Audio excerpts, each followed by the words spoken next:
the man was stunned to realize the woman in front of him could transform on the spot. She yanked off her jacket and instantly became Electrowave Man.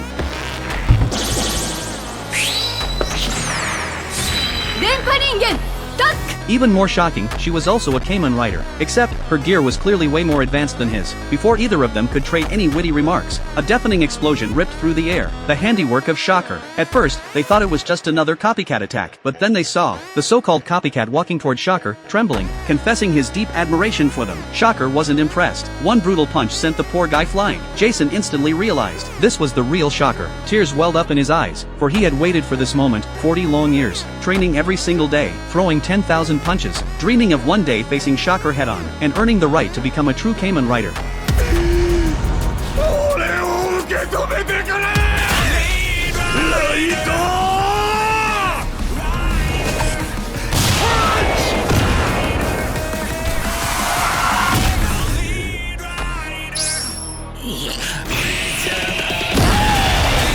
That punch didn't hurt. In fact, Jason felt nothing but pure exhilaration. He charged forward for another attack, only to be blindsided by his own teammate. Electrowave Man introduced himself as Takor too, and indeed, his skills were no joke. His astonishing flexibility allowed him to strike from impossible angles, and dodge in ways that defied logic. One heated exchange later, he suddenly locked Shocker in a crushing bear hug, the perfect setup for a bone-crushing shoulder throw.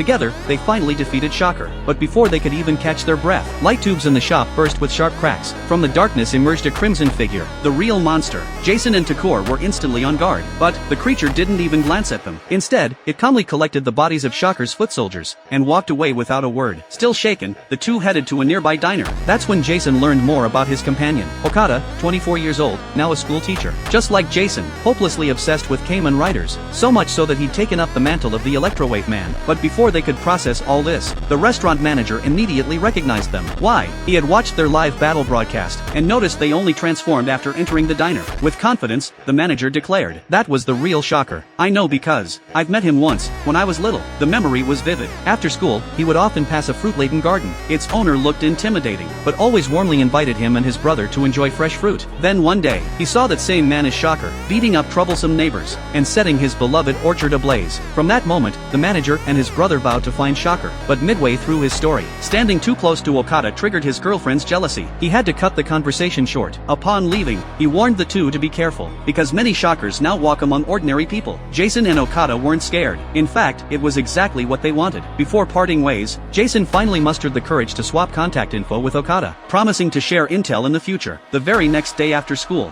Okada was dragged into the gym by a shy-looking girl. Her awkward demeanor left him confused, until she suddenly stepped closer, intimately close.